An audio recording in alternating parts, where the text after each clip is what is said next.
B'Siyata Dishmaya, Masechet Cholin, Daf Nun Aleph. Nous commençons Daf Nun Amud Bet, 3 lignes avant la fin de la page. Hamases ou Bet Akosot, nous avons vu que si le Mases, c'est-à-dire le troisième estomac, le feuillet, ou bien Bet Akosot, le réseau qui est le deuxième estomac, après le Keres, la panse, s'il y a un trou, la bête est tréfa.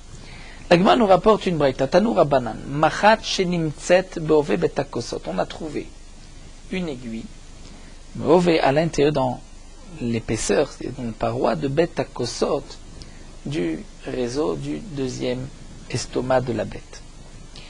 Mitzad Echad Kshera, Mishne Tzdadim Trefa. Si c'est d'un seul côté, la bête est kshira, des deux côtés, ça a percé des deux côtés, trefa, la bête est trefa. Dans l'estomac, il y a deux peaux, et donc c'est seulement lorsque les deux peaux ont été percées, les deux parois, que la bête est trefa. Mais c'est mitzad echad, que d'un seul côté, une deuxième peau n'a pas été percée, donc là, dans ce cas-là, la bête est kshira, puisque c'est seulement si le trou est un trou vers l'extérieur que la bête est très fin. Nimtsa alea kurt dam. Si on a trouvé un petit peu de sang, beyadoua shlifne shrita. C'est sûr que le trou était donc d'avant la shrita. Lo nimtsa alea kurt dam. Si on n'a pas trouvé un peu de sang, alors beyadoua shelacha shrita. C'est que certainement cette aiguille est arrivée après la shrita, elle a percé après la shrita, et donc la bête n'est pas très fin. Higlid pi amaka. S'il y a une croûte sur la blessure, biyadoua sheshlosha yamim kodem shrita. On est sûr que déjà depuis 3 jours avant la shrita, il y avait un trou, et donc il faut au moins 3 jours avant la shrita pour qu'il puisse y avoir une croûte.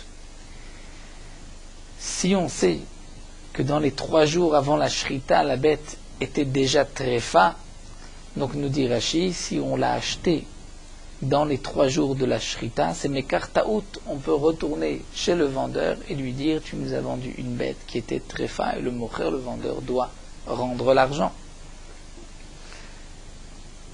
Lo higlid pi hamaka.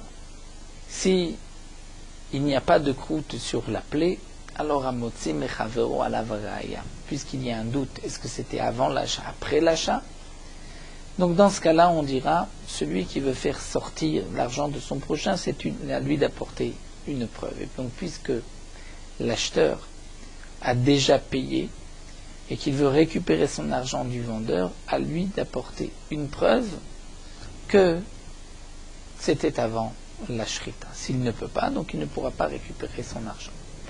La Gemara pose la question, quelle est la différence avec tous les trous que nous avons mentionnés auparavant, des tréfotes de la bête, des afalgav, des lekadam, tarif, mar, que bien qu'il n'y a pas de sang, on a dit que puisqu'il y a un trou, on est matrif, on dira que la bête est tréfa. Pourquoi ici, il faut un peu de sang pour dire que c'était avant la shrita, et que la bête est tréfa. S'il n'y a pas de sang, on dit c'est après la shrita, la bête n'est pas tréfa. Pourtant, sur les autres trous, on n'exige pas de voir un peu de sang. La Gemara répond, Hatam là-bas, lekamide le misrach. Lorsqu'on a trouvé un trou sans aiguille, le sang a certainement coulé, mais il s'est dilué, il a coulé sur la chair, sur la viande, puisqu'il n'avait pas sur quoi s'attacher, les misrars, sur quoi se coller.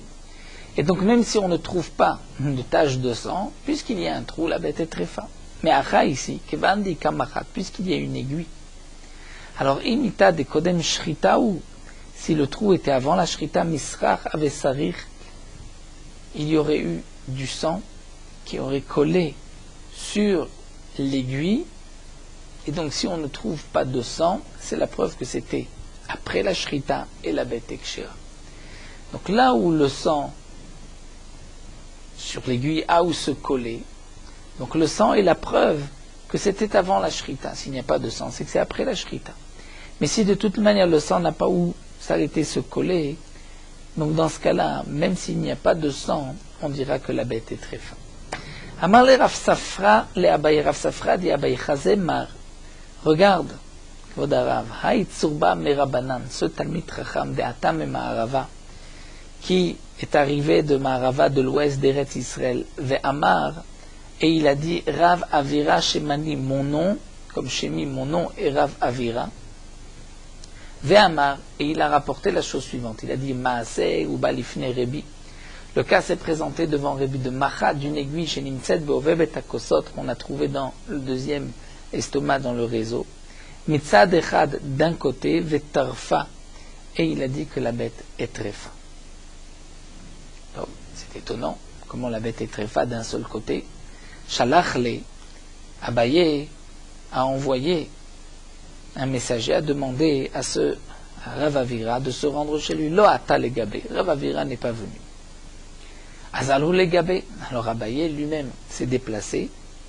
Avec Ayaïgra, et Rav Avira se trouvait à l'étage, sur le toit. Amar, Abaye lui a demandé, Nichotmar, est-ce que vous pouvez descendre, j'ai à vous parler, Nichotmar, venite, est-ce que tu peux me descendre et venir? L'onachit, Rav Avira n'est pas descendu. Alors Salikou le gabé, Abaye est monté jusqu'à l'endroit de Rav Avira, Amarle, et il lui a demandé, Emali Goufa de Uvda Echiave, dis-moi exactement, dans quelles circonstances Rebi a rendu tréfa une aiguille qu'on la trouve Betakosot seulement d'un seul côté, lorsque ça n'a pas percé des deux côtés. Amarle, il lui a dit, Maftir Kenesiot Ana. Maftir Kenesiot, c'est-à-dire, moi je réunis, je fais rentrer, je fais sortir des élèves du Bet Midrash, les Elam et Rebi, au-dessus de Rebi Rabba, c'est-à-dire du grand Rabbi de Rabbi Yehuda Anassi, Va'aver Ravuna Tzipora'a, et il y avait Ravuna, Tzipora de Tzipori, certainement Rabbi Yosef, Mada Yoshvim Lefanav qui était assis devant lui, ou Va'at Lifne Rebi. Et la question se posait devant Rebi Machat, Shenimset Bove Betakosot, une aiguille qu'on a trouvée Bove Betakosot, une épaisseur du réseau de la peau, donc Mitzad Echad d'un côté, Vehafra Rebi a retourné le réseau, donc le deuxième estomac vers l'extérieur, où Matza allait à Kordam, et il a trouvé un peu de sang, Vetarfa, et il a dit que la bête est très fin. Ve'amar, il a dit Imen Shem Maka, alors Kordaminen, s'il n'y a pas de plaie, s'il n'y avait pas de trou, alors comment on aurait pu trouver du sang? C'est sûr que cette aiguille a percé l'estomac et est sortie de l'autre côté. Amarlé, à ce moment-là, Abaye a dit Tarar, Targela ou Gavra. C'est pour cela, comme tu m'as dérangé pour une telle chose, pour avoir ce renseignement, cette explication, Matnitini. C'est notre Mishnah, Mases ou Betakosot, Shenikvulachutz, que si le Maset Betakosot ont été percés vers l'extérieur, la bête est très fin. Donc s'il y a du sang et tu dis qu'elle est percée à l'extérieur, il n'y a aucun chidouche, c'est pas shoot que la bête est très fin, et je n'avais pas besoin de me déplacer jusqu'à chez toi. La Gemara continue avec une autre tréfa, une autre soubia, Nafla Minagag. La bête est tombée du toit. Nous avons vu dans la Mishnah que si la bête est tombée du toit, Nishtabru Rov Tzal Otea, ou que la majorité des côtes se sont cassées, même si elle n'est pas tombée, la bête est très fin. Et comme Rachid l'avait expliqué dans la Mishnah d'Af Membet, si la bête est tombée du toit et qu'on l'a égorgée immédiatement, même si on ne voit rien, la bête est très fin de peur que les membres se sont brisés. Alors la Gemara va nous expliquer. Nafla Minagag, Amaravuna. Ravuna nous dit, on a laissé une bête en haut, sur le toit. Ou bas. Ensuite on revient, il est revenu, le propriétaire ou Matzal et Mata, il trouve la bête en bas. Donc s'il la trouve en bas, c'est que la bête est descendue, a sauté.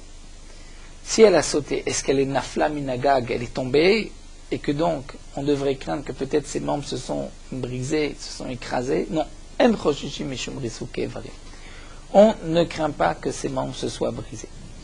Rachid nous explique, comme on ne l'a pas vu tomber, on ne dira pas Nitrasku Evarea, puisque, comme Rachid nous le précise ici, lorsqu'il y a un doute, est-ce que Nitrasku Evarea, on doit attendre 24 heures, voir comment la bête réagit.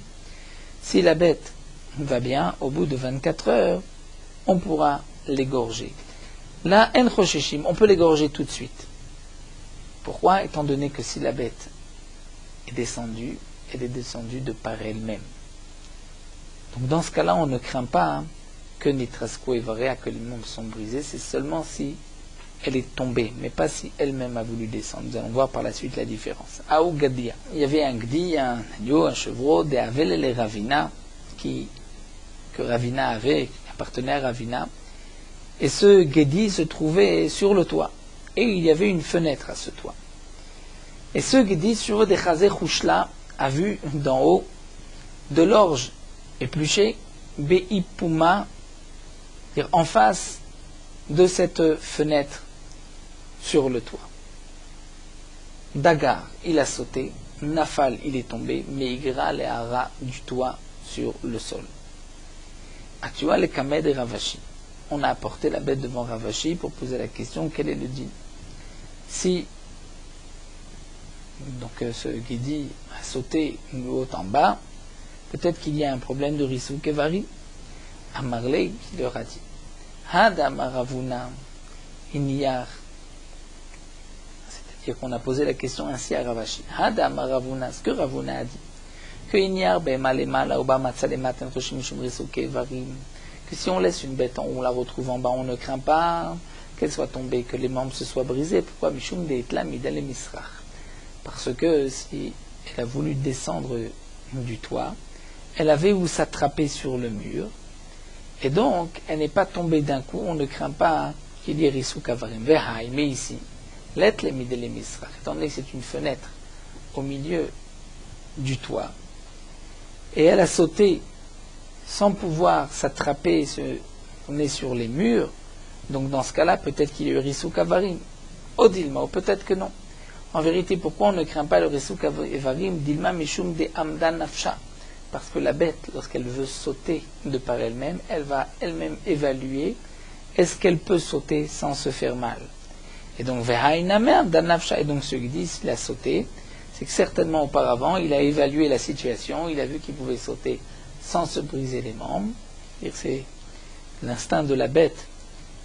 La bête peut savoir si elle risque, il y a un danger dans ce cas-là. Et donc si elle a sauté, c'est qu'elle a vu qu'elle ne courait pas de danger. Donc on ne devrait pas craindre les risques Kevarim. Amarley, Ravashi a répondu Mishum de Amda Nafsha. La raison, c'est effectivement parce que la bête va évaluer la situation, va iname Amda Nafsha. Donc Ravuna nous a dit, si on laisse une bête en haut, on la retrouve en bas. Elle a évalué la situation, si elle a sauté, on ne craint pas Rissou Kevarim. Et donc dans ce cas-là aussi, la bête a sauté, et il n'y a pas de quoi craindre le Rissou Kevarim. La Gemara continue.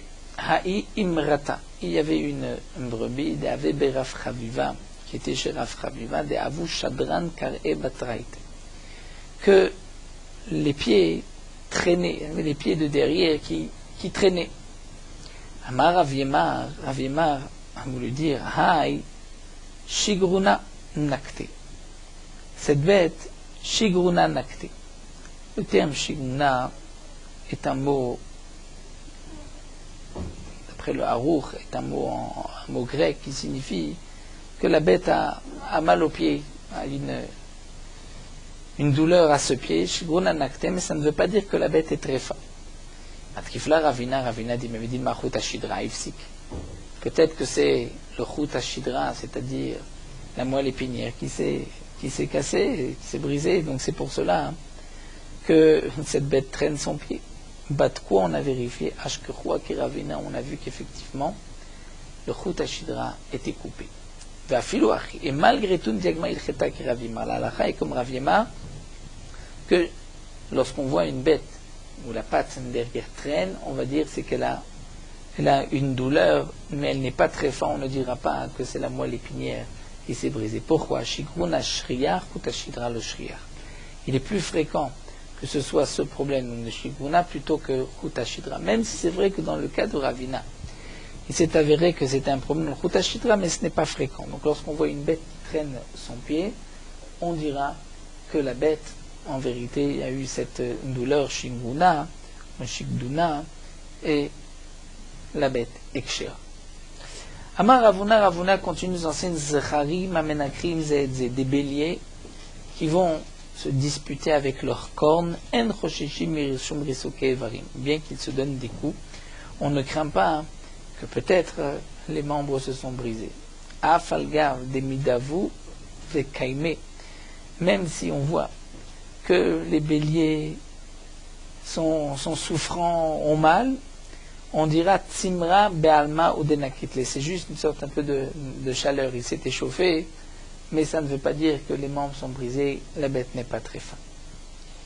Donc c'est juste Tsimra Be'alma ou Denakitle qui leur a pris, donc juste une petite fièvre, un frisson, mais rien de plus. Mais Inaful Le'ara, si le bélier est tombé par terre, la Vadaï Chashinan, là on craint qu'il y a peut-être un problème de Rissou qui varie. Amar Rav Menashi ou Menaché, Hane Diché, des Ganve Ganave, des béliers que des voleurs ont pris et qu'ensuite les voleurs ont jeté des murs de la cour, l'ont rejeté dans la cour, l'ont rendu. On ne craint pas qu'il y ait un problème de Rissou Kevarim, que les membres se soient brisés. Maïtama, pour quelle raison?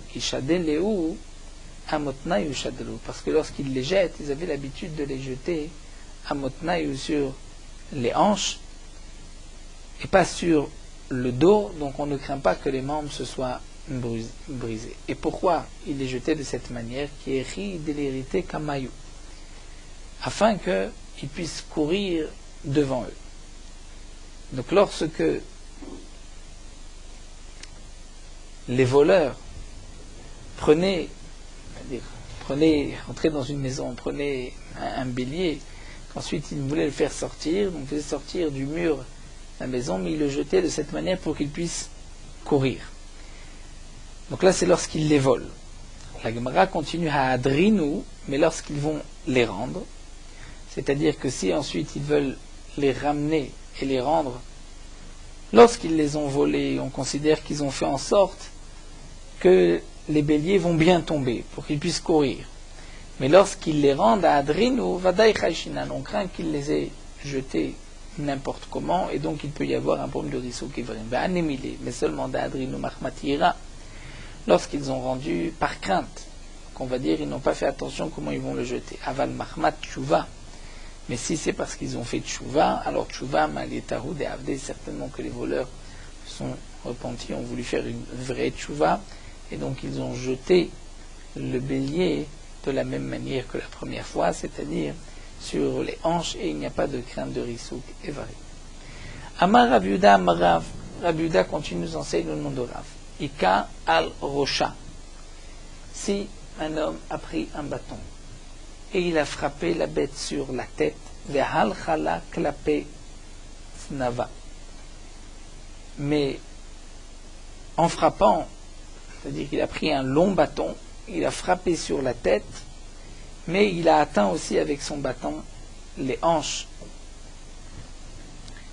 jusqu'à la queue, al-Znava. Ou bien, inversement, al-Znava, il a voulu frapper du côté de la queue, Va'al-Chala Klape Rocha. Et le bâton est arrivé jusqu'à la tête.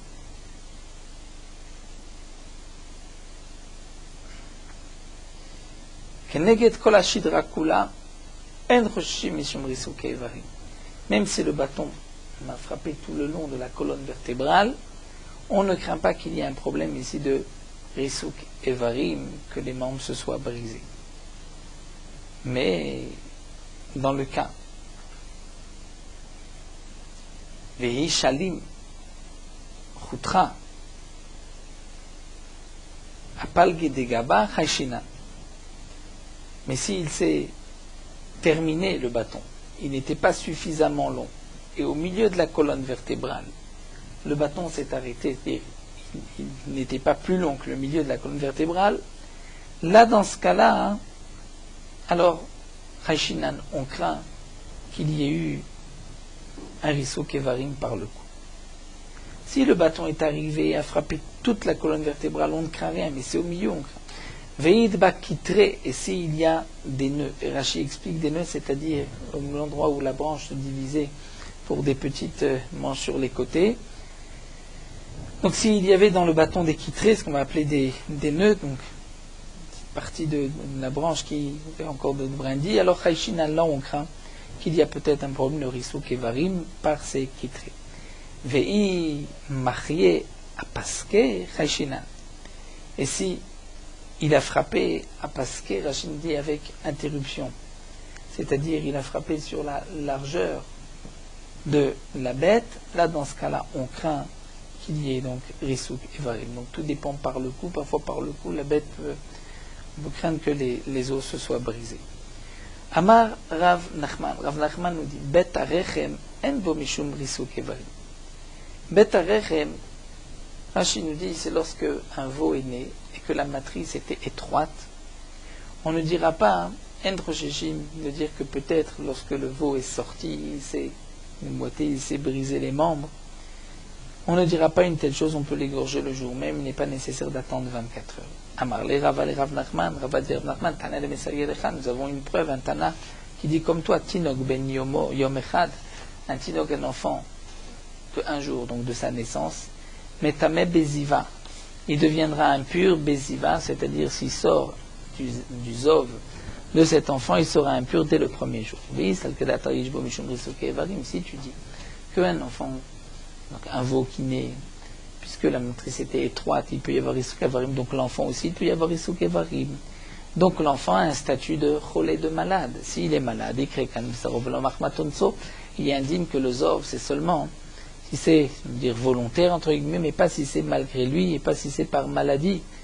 Donc si l'enfant était par la sortie, on peut considérer qu'il est cholé par Risouk et Varim, alors dans ce cas-là, on ne devrait pas dire qu'il est métamé bezov. Donc tu vois qu'il n'y a pas de recherche de Risouk et Varim. Là, il me répond non, Arab Maskin, ce n'est pas une preuve. Ici, on parlera on parlera d'un enfant qui est sorti par césarienne. Donc lui, il n'y a pas eu de Risouk et Varim. C'est vrai qu'il peut y avoir une Touma bezov, mais peut-être qu'un autre nom.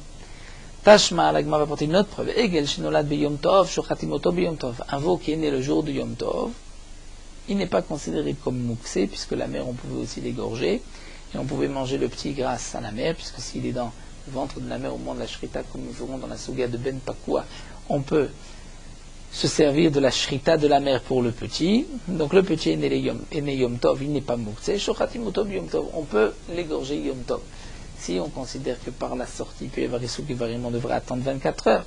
Donc tu vois qu'on n'attend pas la naissance, ce n'est pas un problème de Risouk et Varim. La Gemara dit ce n'est pas une preuve. On peut dire qu'il y a une césarienne, on a ouvert. Et c'est donc pour cela qu'on peut l'égorger. Tashma, l'agma va apporter une autre preuve. Ils sont d'accord, c'est-à-dire ceux qui sont en marloquette sont d'accord, que s'il est né avec son défaut, à propos d'un bechor, chez Minamouchan, que Yom Tov, il est Minamouchan et on pourra le manger. Donc Rachid nous explique qu'une marloquette, un bechor, donc le premier-né d'une bête, normalement ça doit être un korban, sauf si la bête a un défaut. Donc si le Bechor, le premier-né, qui était destiné à un korban, a eu un défaut le jour de Yom Tov, on ne peut, il y a une marloquette, est-ce que c'est considéré comme mouxé ou pas, puisque le défaut n'était pas là avant Yom Tov, la bête n'était pas prête pour Yom Tov. Mais ils sont d'accord que s'il est né avec son défaut, et on pourra tout de suite l'égorger. On considère que c'est un défaut, ce n'est pas donc un Bechor. Donc là, la question est la suivante, c'est que lorsque le Bechor est né, on ne peut pas l'égorger tout de suite, on devrait attendre 24 heures, si on dit qu'il y a Risouk et Varim. Donc c'est la preuve qu'il n'y a pas de Risouk et Varim. Peut-être tu diras ici on parle aussi que le petit est sorti par césarienne, impossible, mikadosh. Si le Bechor sort par césarienne, par ouverture sur le côté, il n'est pas kadosh, donc la question ne se pose même pas, même s'il n'a pas de moum, on peut l'égorger. Rabbi Shimon vient de Kochim chez nos Kadosh. Rabbi Shimon qui lui pense que le Yotze d'Ofen, c'est comme si c'est une vraie naissance et il y a les din Touma et Tahara pour un enfant, mais pour les Korbanot, il est d'accord qu'il n'est pas Kadosh. La Torah a dit, ce qu'il valait, il faut qu'il naisse.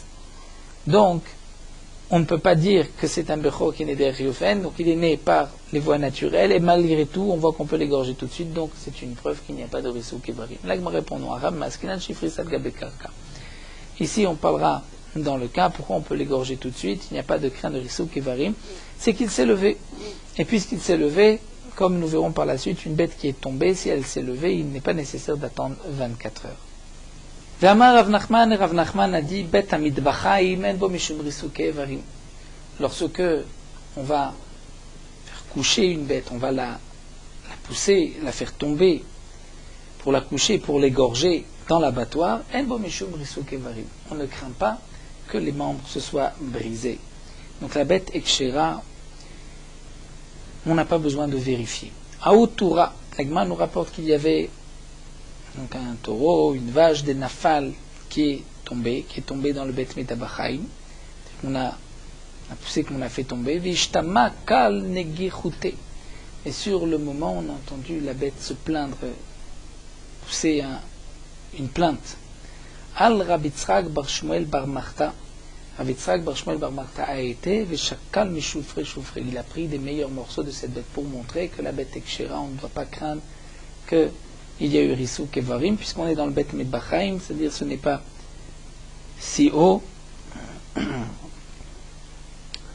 C'est vrai que ce n'est pas comme si la bête est tombée d'un toit, mais comme nous allons le voir, la Gemara va expliquer de cette hauteur normalement, puisque la bête est debout, elle va s'allonger, on devrait considérer qu'il y a eu un Risuk et Varim, mais Amrele Rabbanan et Chamim ont dit à Abitzak bar Shmuel, Mena lechaha, d'où est-ce que tu sais qu'elle est permise? Amarle, il lui a dit, Achi Amarav, ainsi Rav a dit, Tzipornav noet satchimagi alaretz, la bête, lorsqu'elle sent qu'on veut la faire tomber, elle va enfoncer Tzipornav, c'est-à-dire ses ongles, mais ici la bête, pas d'ongles, mais ses sabots, Hatchemagi alaretz, jusqu'à ce qu'elle arrive par terre. C'est-à-dire, nous explique Rashi, elle se tient, elle se renforce, elle appuie sur ses sabots, et donc de cette manière, elle ne tombe pas d'un coup, elle ne se fait pas mal, au point d'avoir une crainte de Risuk et Varim. Amar Abuda, Amarav, Abuda nous dit de Rav, Amda et Natsricha Meetlet, une bête qui est tombée et qui s'est relevée, il n'est pas nécessaire de vérifier, d'attendre 24 heures. Il y a un digne, c'est que lorsqu'une bête est tombée, la nefoula, puisqu'on craint que les membres se sont brisés, on ne peut pas faire la shrita et regarder les os, les côtes, la colonne vertébrale, puisque peut-être qu'il y a eu Risuk et Varim qu'on ne pourra pas voir. Il faut attendre 24 heures. Ou alors, il faut attendre que la bête se lève et marche. Donc si la bête Amda, elle s'est levée, mais elle n'a pas marché, elle n'a on n'a pas besoin d'attendre 24 heures.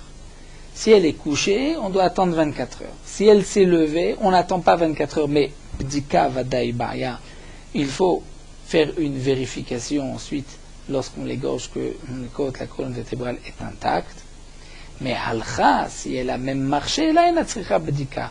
On n'a pas besoin d'attendre, et il n'est pas nécessaire de faire une bdika, c'est sûr que la colonne vertébrale est intacte, la majorité des côtes sont aussi intactes, la bête n'est pas très femme.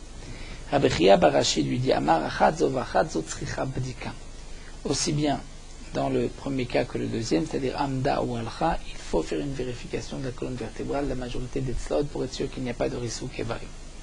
Amar Rabbi Yirmiyah baracha Amarav, Pashta yada la'amod, si la bête est tombée, ensuite elle tend la main, la patte de devant, la'amod pour se lever, afalpi shelo Amda, même si elle ne s'est pas levée.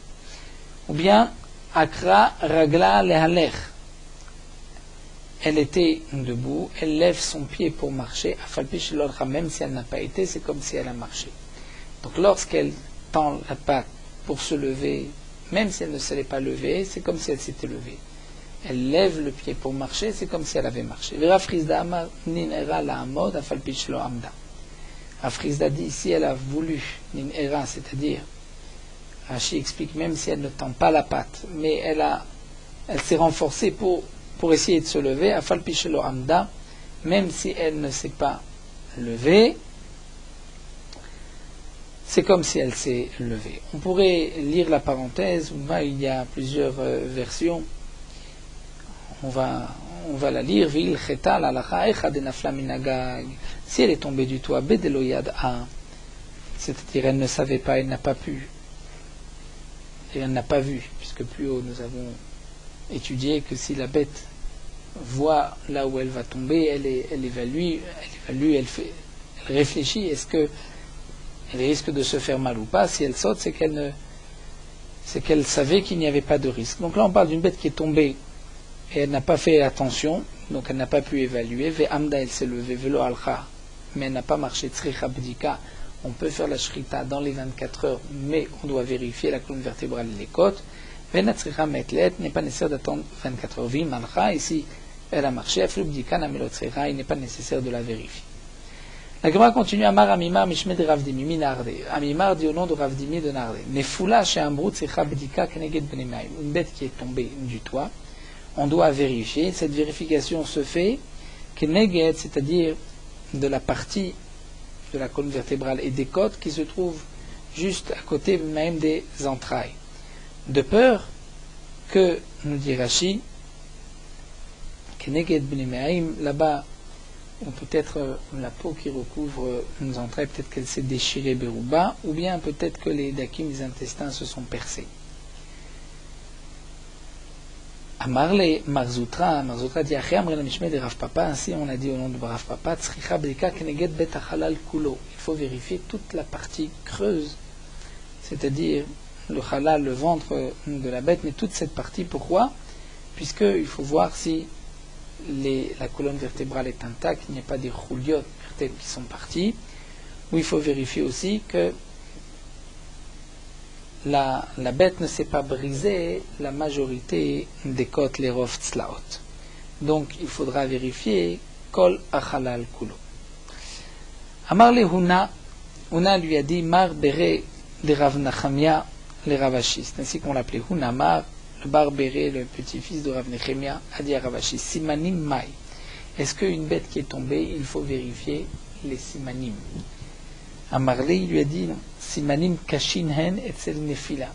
Les Simanim sont durs, c'est-à-dire il y a peu de chances, c'est peu probable que la bête, les Simanim, se soit arrachée au moment où elle est tombée. Amar Abuda Mar Shmuel, Rabudan Dion Shmuel, Of Shenichbat al Pene Amain. Une belle sougia concernant le din donc de Nefula, un oiseau chez Nechbat qui est tombé à Pnemaim sur l'eau, Kevan Shechat, donc il y a un chash, une crainte de Rissouk Evarim, puisque la bête est tombée, Kevan Shechat Melokomato Dayo, si cet oiseau a nagé, Melokomato, c'est-à-dire la distance de sa taille, d'ailleurs c'est suffisant. Mais seulement si elle remonte le courant. Mais si elle suit le courant du haut vers le bas, c'est l'eau qui l'a fait descendre. Si Maya Kaima, c'est-à-dire si l'eau n'a pas de courant, l'eau stagne, c'est une eau stagnante comme dans un lac, un étang, alors dans ce cas-là, l'etlanba, c'est-à-dire même si c'est milima, la lemata, on considère que c'est la bête qui nage, et donc c'est une preuve qu'il n'y a pas eu de risou kevarim. Vishadat sibe, si on voit qu'on lance un morceau de bois, fait kadmé, et que c'est l'oiseau qui va plus vite, à kadmé, donc c'est la preuve que l'oiseau avance aussi, puisqu'il a été avant, il a devancé ce morceau de bois. Glima matia chashinan. Si il y avait un habit qui était tendu sur des pieux et que une bête, un oiseau est tombé sur cet habit qui était tendu, chayshinan on craint, puisqu'il est tendu, il est dur, peut-être qu'il y a eu Rissou Kevarim. Et donc on appliquera les dynimes de Rissou Kevarim, d'attendre ou de vérifier. De lo matiyach lo chayshinan. Si ce n'est pas tendu, on ne craint rien, puisque ce n'est pas suffisamment dur pour dire Rissou Kevarim. Of ou meofef lo chayshinan. S'il y a of ou meofef, c'est-à-dire, Rashi explique, un talit qui a été plié, même s'il est tiré, lo chayshinan, on ne craint pas le Rissou Kevarim, puisque ce n'est pas dur. Isla ou mekarva kitre chayshinan. Lo mekarva kitre lo chayshinan. Isala, Rashi explique, un oiseau qui tombe dans un filet qui est tendu, Si Mekarve Kitré, les nœuds sont rapprochés, Chayshinan, justement le filet est dur. Donc on craint que peut-être Yurisu Kevarim. Lo Mekarve Kitré, lo Chayshinan. S'ils ne sont pas proches, les nœuds de ce filet, on ne craint pas. Kitna, de Avid Betouné. Kitna, Rashi explique, il s'agit de lin. De Avid Betouné, c'est-à-dire qu'on en a fait des bottes, des grosses bottes de lin, Chavilot, des paquets de lin. Dans ce cas-là, Chayshinan, on craint. Pourquoi on craint? Puisque si l'oiseau est tombé dessus, comme c'est dur, il y a eu peut-être shvira, on doit craindre Risso Kevarim. Dans Dehaï Gisa lo Chayshinan, si c'est sur les côtés de cette botte de lin que l'oiseau est tombé, là on ne craint pas. Asur Yata Chayshinan. Si ce sont des roseaux qui ont été attachés ensemble et que l'oiseau est tombé dessus, on est Choshesh. Parce que c'est dur. Mais Kitna des Daïk Venafit lo Chayshinan. Si c'est Kitna du lin, des Daïk, et qu'on a frappé Venafit, et qu'on a peigné, qu'on a arrangé lo Chayshinan, on ne le craint pas, puisque c'est mou. Diek Velonafit Chayshinan. Si on a frappé le lin, mais on ne l'a pas peigné, on ne l'a pas séparé, on craint, on est Chayshinan. David Bizre, si on en a fait des petites bottes de cela, Kevan de Ika Bekitre. Donc même dans le cas où le lin a été frappé, peigné, s'il y a des nœuds, puisqu'il y a des nœuds plutôt, alors Chayshinan on craint que ce soit dur et qu'il y ait Risu Kavarim. Dekata Chayshinan, mais Dakta lo Chayshinan.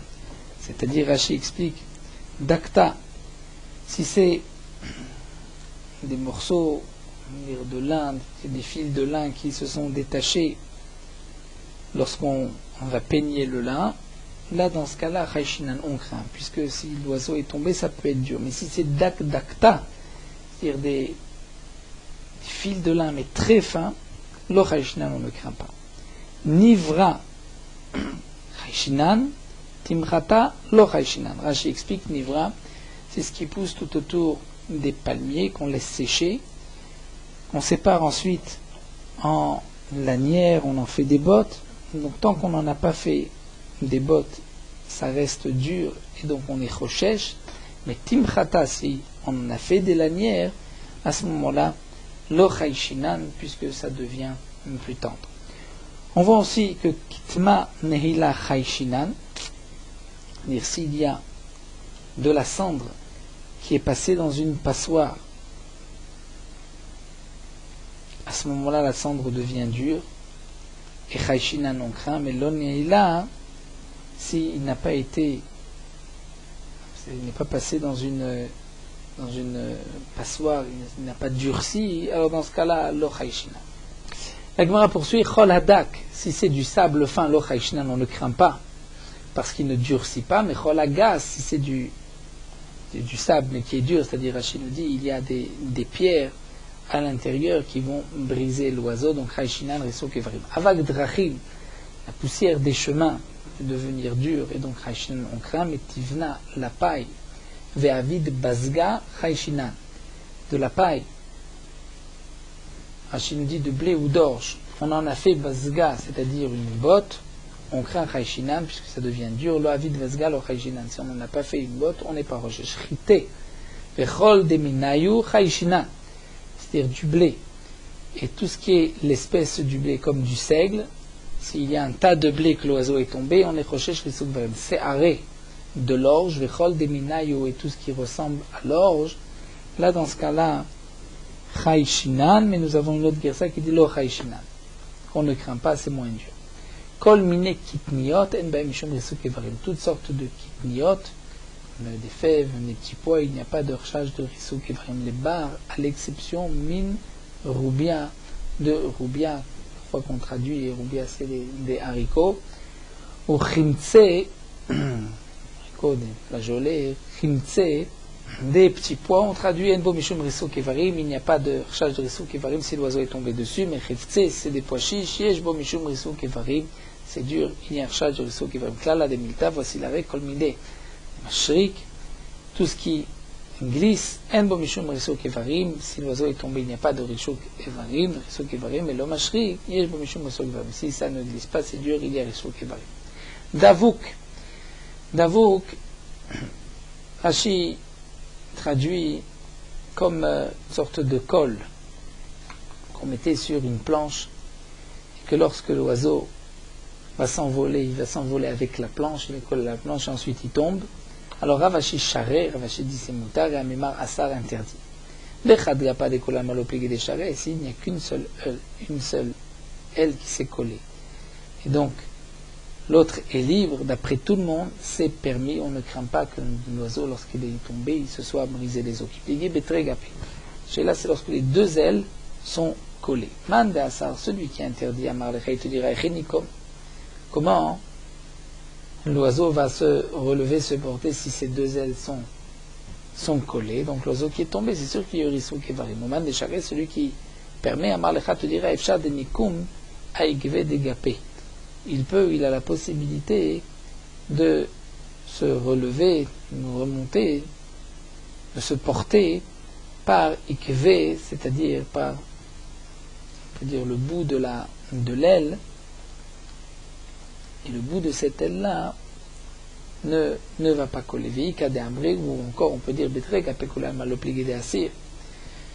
que d'après tout le monde, si les deux ailes sont collées, c'est sûr que la bête ne peut pas s'envoler, donc c'est assour qui pligue la marquette bechad gafa, lorsque c'est une seule aile. Celui qui te permet de te dire, l'oiseau peut voler avec une seule aile. Mandasa, celui qui interdit, il va dire